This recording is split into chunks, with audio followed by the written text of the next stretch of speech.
أعوذ بالله السميع العليم من الشيطان اللعين الرجيم بسم الله الرحمن الرحيم به نستعين وصلى الله على سيدنا محمد وآل بيته الطاهرين اللهم صل على محمد وآل محمد وعجل فرجهم قال رسول الله صلى الله عليه وآله وسلم أكثر الناس قيمة أكثرهم علما وأقل الناس قيمة أقلهم علما۔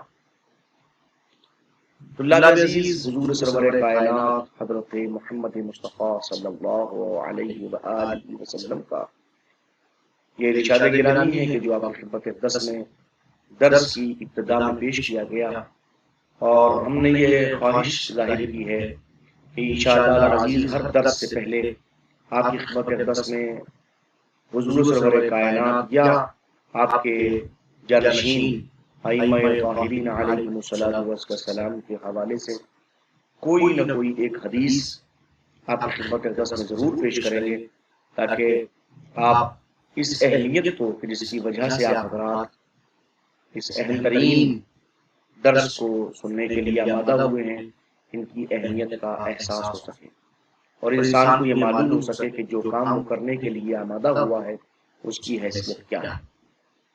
اس مرحلے کے اوپر ہم خواہش ظاہر کر رہے ہیں اور کوشش کریں گے انشاءاللہ العزیز کہ موضوع علم سے متعلق مختلف جہات سے جو عناوین سامنے آ سکتے ہیں ان کے حوالے سے خدمت میں پیش کریں آپ کو ان احادیث کو، تاکہ یہ احادیث الفاظ کے ساتھ بھی اور مفہوم کے ساتھ بھی آپ کے ذہن میں بیٹھ جائیں اور آنے والے وقت میں آپ کے یہ کہیں نہ کہیں کسی نہ کسی جہت سے کام آئے۔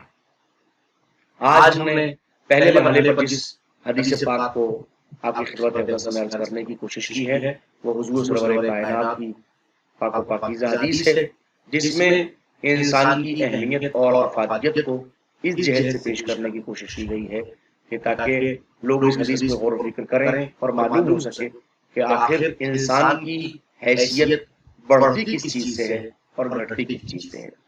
ظاہر ہے کہ انسان کی حیثیت اگر بڑھے گی تو کوئی نہ کوئی وجہ ضرور ہوگی، اور گھٹے گی تو اس کی بھی کوئی نہ کوئی وجہ ضرور ہوگی۔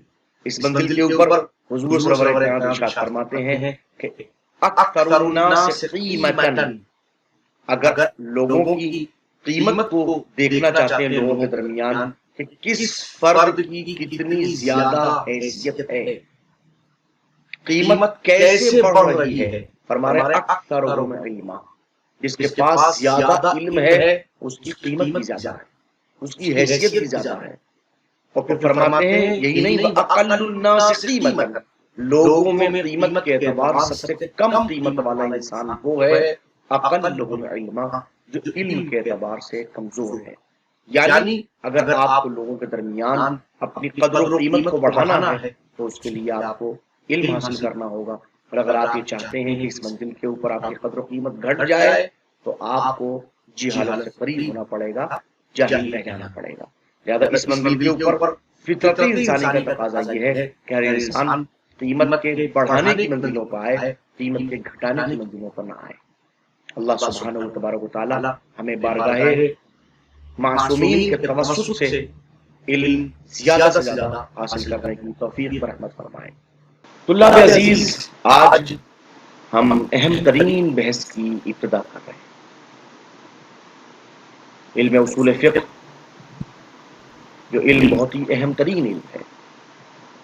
خصوصیت کے ساتھ آج غیبت کبریٰ میں جس علم کی بنیاد پہ ہماری پہچان سامنے آ رہی ہے اس علم کا نام علم اصول فقہ ہے۔ اور جیسا کہ میں اپنی اس اہم ترین کتاب اصول الفقہ جو سماحت الشیخ محمد رضا المظفر کی لکھی ہوئی کتاب ہے، جس کو انہوں نے اہم ترین خلوص کے ساتھ پیش فرمایا تھا، جس کا آج عالم یہ ہے کہ تقریباً پوری دنیا کے حوزات کے اندر آج بھی یہ کتاب محور تدریس بنی ہوئی ہے، جس کے بغیر علم اصول طلاب کے لیے ابتدائی مراحل پر سمجھ میں نہیں آتا۔ اس اہم ترین کتاب کے دو ابواب آپ کی نظروں سے گزر چکے ہیں، ایک بحث الفاظ جو گزر چکی ہے، دوسری مستقلات عقلیہ اور غیر مستقلات عقلیہ، اس کا مجموعہ ملازمات عقلیہ کے نام سے پیش کیا گیا۔ علم اصول کی تیسری بحث جو محور ہے علم اصول کا، وہ مباحث حجت ہے۔ مختلف لوگ جو اپنے آپ کو اخباری سلسلے سے تصور کرتے ہیں اور کہتے ہیں کہ ہم فخر کرتے ہیں اخباری ہیں، یقیناً اخباری ہونا فخر کی علامت ہے، بشرطے کہ انسان واقعاً اخباری ہو۔ اس لیے کہ ہم کسی منزل کے اوپر بھی کسی انسان کو یہ نہیں کہتے کہ وہ کسی نہ کسی کی تقلید کرے، نہیں، اگر اس کے پاس صلاحیت ہے تو وہ علم اصول کو پڑھے۔ علم اصول اس لیے نہیں پڑھا جاتا کہ اس علم کی بنیاد پر کسی انسان کو اپنی بات دوسرے کو منوانے پر مجبور کیا جاتا ہے، اس لیے حاصل کیا جاتا ہے تاکہ اس علم کی بنیاد پہ آپ کو وہ قواعد اور وہ ضوابط میسر ہو جائیں جن کی بنیاد پر آپ قول اللہ سبحانہ و تبارک و تعالی قول معصوم کو اچھی طرح سے درک کر سکیں۔ اس لیے کہ قول معصوم ہر کسی کی سمجھ میں نہیں آتا، اس کو سمجھنے کے لیے مختلف قواعد اور اصول بیان کیے گئے ہیں، ان قواعد کا ہی ایک مجموعہ علم اصول فقہ بھی ہے۔ تو ہمارا کام علم اصول کے ذریعے سے در حقیقت دوسروں کو تقلید کروانا نہیں ہے، در حقیقت ہمارا کام یہ ہے کہ علم اصول کو پڑھنے کے بعد ہم اپنے اندر یہ صلاحیت بنا لیں اور یہ صلاحیت پیدا کر لیں کہ اس علم کی بنیاد پر ہم اللہ کی اور معصومین کی مرضی کو سمجھنے کی ایک کوشش کر رہے ہیں۔ یہ اہم ترین بحث جو مباحث حجت کے حوالے سے آپ کی خدمت درس میں پیش کی جا رہی ہے، انشاءاللہ جب آپ اس کو پڑھیں گے اور خرامہ خرامہ اس چیز کو دیکھیں گے تو اس بحث کی حیثیت اور اس کا عمدہ ہونا آپ کی خدمت درس میں ظاہر ہو جائے گا۔ اللہ سبحانہ و تبارک و تعالی ہمیں ان مباحث کو سمجھنے کی توفیق برحمت فرمائے اور اس کے نتیجے میں قول خدا، قول رسول اور قول امام تک پہنچنے کی بھی توفیق برحمت فرمائے۔ آئیے، کتاب آپ کے اوپر اسکرین کے اوپر موجود ہے، میں تفصیل میں نہیں جاؤں گا، کتاب کھولیے اور کتاب دیکھیے، پڑھنے کی کوشش کیجیے۔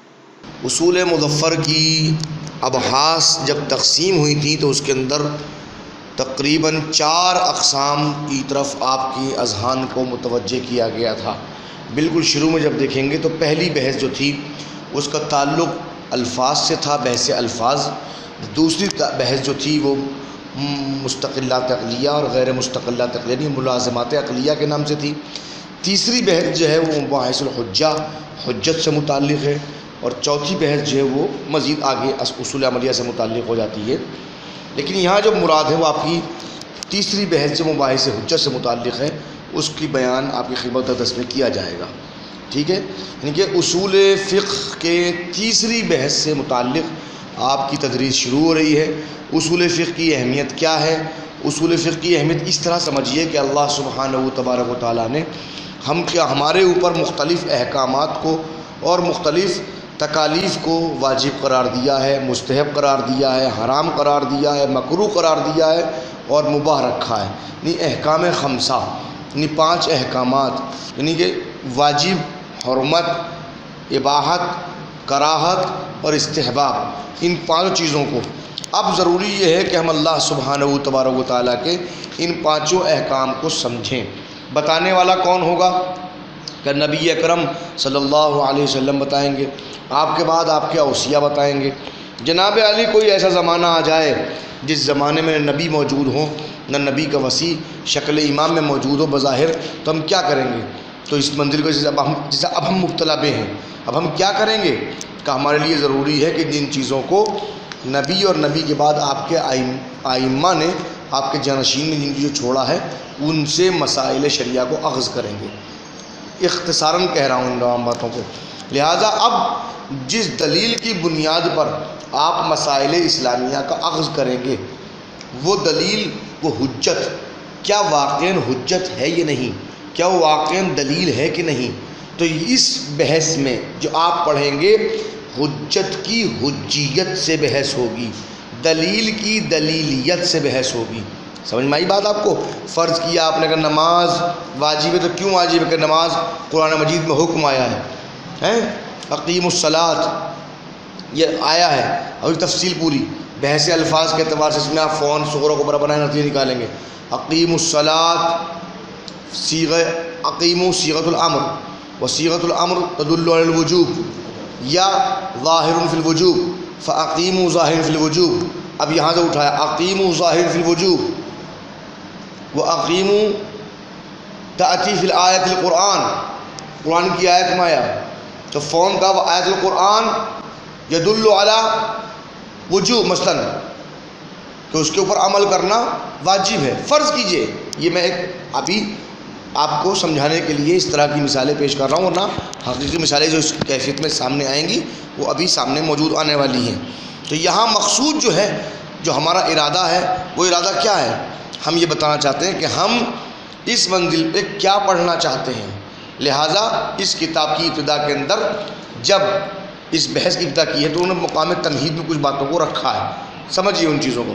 بسم اللہ الرحمن الرحیم. تمہید. انا مقصودنا من هذا البحث، اس بحث سے ہمارا قصد، اس بحث سے ہمارا ارادہ کیا ہے؟ وہو مباحث الحجہ. یہ بحث کون سی؟ مباحث حجت کی بحث. اس سے ہمارا قصد کیا ہے؟ ہمارا ارادہ کیا ہے؟ تنقیح کرنا، تنقیح چھانٹنا، درست کرنا، ٹھیک ٹھاک کر دینا. کس بات کا؟ ما ہر اس چیز کو یصلحو جس میں صلاحیت پائی جاتی ہے، ان یکون دلیلاً کہ وہ دلیل بن سکے. جس چیز میں دلیل بننے کی صلاحیت پائی جاتی ہے اس کی تنقیح اس مباحث حجت کا ہدف ہے. وہ حجہ، اور جس چیز میں صلاحیت حجت پائی جاتی ہے، کس پر حجت؟ کس پر دلیل؟ علی الاحکام شرعیہ، احکام شرعیہ کے اوپر، یعنی حکم شرعی کے اوپر جو چیز دلیل بن سکتی ہے اس کی تنقیح اس مباحث حجت کا ہدف ہے. کیوں تنقیح کریں؟ لنتوصل الی الواقع من احکام اللہ تعالی، تاکہ ہم اللہ کے واقعی احکام تک پہنچ سکیں، تاکہ ہم اللہ کے واقعی احکام کو درک کر سکیں. فَإِنْ أَصَبْنَا بِالدَّلِيلِ ذَلِكَ الْوَاقِعَ كَمَا أَرَدْنَا، اگر ہم دلیل تک پہنچ گئے اور اسی واقعے تک پہنچ گئے جس کا ہم نے ارادہ کیا ہے، فَذَلِكَ هُوَ الْغَايَةُ الْقُصْوَىٰ، تو یقین یہ تو بہت بڑی غایت ہم نے حاصل کر لی، بہت بڑا ہدف حاصل کر لیا کہ اگر ہم واقعاً اللہ کے واقعی حکم تک پہنچ گئے تو اس سے بڑی ہمارے لیے کوئی فضیلت نہیں، کوئی درجہ ہمارے لیے نہیں ہے. وَإِنْ أَخْطَأْنَا ہو، لیکن ممکن یہ بھی تو کہ ہم خطا کر جائیں، ہو سکتا ہے کہ ہم اللہ کے واقعی حکم تک نہ پہنچیں. فَنَحْنُ نَكُونُ مَعْذُورِينَ، تو یاد رکھیے ایسی جگہ پر جب ہم خطا کریں گے ہم معذور شمار کی جائیں گے. غیر مؤاخرین فی مخالفت الواقع، لیکن ایسے معذور کہ اس پہ حقیقت میں کوئی عقاب نہیں ہوگا. کس بات کا؟ کس بات؟ چونکہ ہم نے مخالفت واقع کی ہے، ہم نے واقع کی مخالفت کی ہے. اللہ نے کہا نماز پڑھنا واجب ہے، ہم سمجھ رہے ہیں نماز پڑھنا واجب فرض کیجئے نہیں ہے، تو وہ کہہ رہا ہے واجب ہے، ہم کہہ رہے ہیں واجب نہیں ہے. یہ سمجھ میں آپ نے کہ درخت یہاں سے اخباریین کے خلاف آپ ان باتوں پیش کر سکتے ہیں. یہ دلیل ہے، جواب ہے ان کے لوگوں کو. کہتے ہیں کہ اللہ کہہ رہا ہے یہ کرو، مجتہد کہہ رہا ہے یہ کرو. مسئلہ یہ کہ نہیں مجتہد کیا اس منزل میں معذور ہے کہ نہیں ہے؟ معذور ہے. اب فون سوال پیدا ہوتا ہے جناب معذور ہے تو کیوں معذور ہے؟ کہ وَالسِّرُّ فِي كَوْنِنَا مَعْذُورِينَ عِنْدَ الْخَطَأِ، خطا کے وقت ہم معذور ہوں اس میں کیا راز ہے؟ ہوا لأجل اننا قد بذلنا جہدنا، اس لیے کہ ہم نے اپنی مکمل کوشش کو خرچ کیا، وقصارا وسعنا، اور اپنی تمام وسعت کو خرچ کیا، فی البحث اس بحث کے اندر کہ ان طرق کہ ان تمام راستوں کو ہم حاصل کریں، الموصلہ جو ہمیں پہنچا دیں، الی الواقع من احکام اللہ اللہ کے واقعی احکام تک. تو جو اللہ کے واقعی احکام تک پہنچا سکیں ہم نے ان راستوں کے لیے مختلف بحثیں کی ہیں، ہم نے سمجھنے کی کوشش کی ہے. اب ہم نہیں سمجھ سکے ہیں، نہیں پہنچ سکے ہیں تو اس کا مطلب ہم معذور ہیں. حتی ثبت لدینا، یہاں ہم نے یہ سب کوششیں کیوں کی؟ تاکہ ہمارے پاس ثابت ہو جائے علی سبیل القطع، یقینی عنوان سے، کہ ان ھذا الدلیل المعین، کہ یہ دلیل معین جس کو ہم دیکھ رہے ہیں، کا خبر الواحد مثلا، جیسے خبر واحد مثلا، قد ارتضاہ الشارع لنا، شارع اس کو ہمارے لیے راضی رکھتا ہے، طریقاً، کس عنوان سے راضی ہے؟ اس دلیل کو، اس دلیل کو بعنوان طریق ہمارے لیے رکھ کے شارع مقدس راضی ہے الی احکام، کہ تاکہ اس دلیل کے ذریعے سے ہم اللہ کے احکام تک پہنچ سکیں، وجعلہ حجہ علینا، اور یہ بھی ہم پہ ثابت ہو جائے گا کہ شارع مقدس نے اس دلیل کو ہمارے لیے حجت قرار دیا ہے۔ فالخطأ الذی نقع فیہ، اب اگر اس کے باوجود بھی خطا ہوئی تو ہم معذور، کیوں؟ اس لیے کہ جو خطا جس پہ ہم واقع ہوئے ہیں، انما جاء من الدلیل، وہ دلیل کی وجہ سے آئی ہے، الذی نسبہ، جس دلیل کو شارع مقدس نے نصب کیا ہے، وارتضاہ لنا، اور اس دلیل سے ہمارے لیے وہ راضی ہوا ہے، لا من قبلنا، ہماری طرف سے خطا نہیں آئی ہے، خطا دلیل کی طرف سے آئی ہے، ٹھیک ہے نا؟ وسیاتی بیان کیف نکون معذورین، انشاءاللہ ہم مزید بیان پیش کریں گے جس سے ثابت ہوگا کہ ہم کیسے معذور ہوں گے، وکیف یصح وقوع الخطا فی الدلیل، اور پھر یہ بھی بتائیں گے، فوراً سوال پیدا ہوگا نا دماغ میں کہ جس دلیل کو شارع مقدس نے دلیل بنایا ہے اس کے اندر خطا کیسے ہو سکتی ہے؟ کیسے ممکن ہے کہ اس دلیل پر ہم عمل کرنے کے بعد پھر خطا میں ہی پڑ جائیں؟ تو ہم بتائیں کیسے صحیح ہے خطا کا واقع ہونا اس دلیل میں، المنصوب حجہ، جس کو شارع مقدس نے بعنوان حجت رکھا ہے، ما ان الشارع هو الذی نصبہ وجعلہ حجہ، حالانکہ شارع نے اس کو نصب کیا تھا، شارع نے اس کو حجت بنایا تھا، تو شارع نے حجت بنایا تھا، پھر اس میں خطا کہاں سے آئی؟ انشاءاللہ آگے پڑھیے، آپ پڑھیں گے تو ہم بتائیں گے، سمجھائیں گے آپ کو وہاں پہ کیسے دلیل میں اس کیفیت سامنے آ سکتی ہے۔ مزید انشاءاللہ، آج پہلا دن ہے، اتنا ہی، مزید اگلے درس کے لیے انتظار کیجیے۔ وصلی اللہ علی محمد و آل بیتہ الطاہرین۔